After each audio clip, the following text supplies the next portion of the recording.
कांदा, टमाटर आणि मिरची. आधी तेलामध्ये मोहरी टाकली, मग कांदा, टमाटर आणि मिरची छान होऊ द्यायचं. हे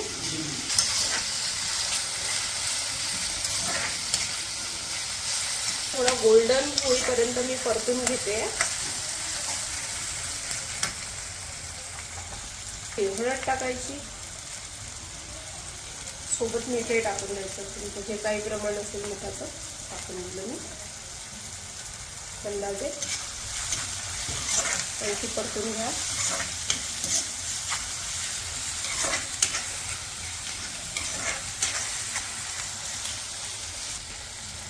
हलकीशी लाल मिर्च, अगदी थोडी धनेपूड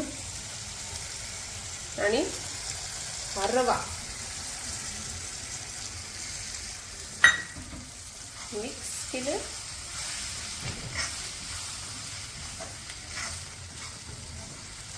खूप सुंदर असा रंग आलाय बघा. माझ्या मुलाला आणि माझ्या नवऱ्याला खूप आवडतो माझ्या हातचा उपमा. त्यासाठी संडे स्पेशल उपमा चाललाय. रवा छान भाजून घ्यायचा आहे. एक 5 ते 7 मिनिट छान परतायचं आहे. याला कच्चा राहायला नको, नाही तर पोट दुखेल.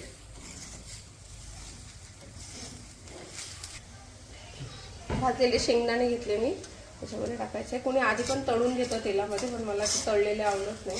भाजलेल्याची चव आणखी छान लागते याच्यामध्ये, त्यामुळे मी त्यात ॲड केले आहे. आणि आता छान ऑलमोस्ट भाजून झालेला आहे.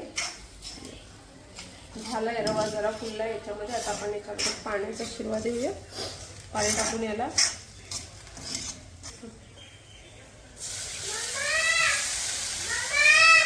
पाणी टाकायचं आहे. थोडं जास्त टाकायचं आहे सुरुवातीला. तुझा रवा जो आहे तो भिजला पाहिजे. हो बाळा, देते तितके. मग मी थोडा अंदाज बघायचा की यात आणखी तुम्हाला ड्राय वाटत असेल, मी थोडं आणखी पाणी टाकलंय.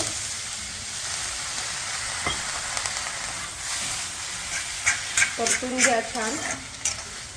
याला मिक्स करा इथेच.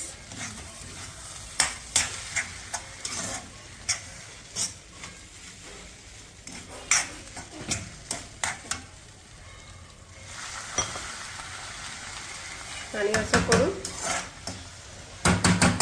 यावर प्लेट ठेवून झाकून ठेवलंय मी हे. ठीक आहे, मी पाणी टाकलंय त्याच्यामध्ये आणि ते शिजण्यासाठी ठेवलेलं आहे. 5 ते 7 मिनिट तरी होऊ द्यायचं हे छानपैकी. तो जो रवा आहे ना तो छान फुलतो आणि रंग पण खूप छान येतो. स्मेल पण येतोय छान, त्याला सुगंध येतोय. ठीक आहे, आता आपण हे ओपन करूया. वाफ आली का बघायचं. वाव, मस्त झालाय हा तर. खूप सुंदर. बघायचा शिजला का. सुंदर दिसतोय. रंग पण खूप छान आलेला आहे. तर बारीक चिरलेली कोथिंबीर जी आहे ती सुंदर अशी टाकायची यावर आणि परतून घ्यायचं आहे पुन्हा.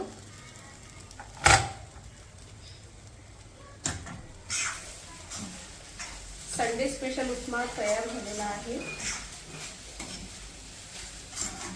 काही चुकलं असेल तर मला कॉमेंट सेक्शन मध्ये सांगा तुम्ही. काही स्टेप चुकली असेल माझ्याकडून, काही राहिलं असेल ते मला सांगायचं आहे, कॉमेंट करायचे आहेत. आवडला तर तुम्हाला शेअर करा तुमच्या मित्रांना, मैत्रिणींना. आणि माझ्या चॅनलला सबस्क्राईब करायला विसरू नका. माझं चॅनल नवीन आहे. मला दिसत असेल खूप छान अशी वाफ आली आहे याला. आणि उपमा बनवून रेडी झालेला आहे. खूप जास्त सुंदर आणि चवदार दिसतोय, लजीज दिसतोय एकदम.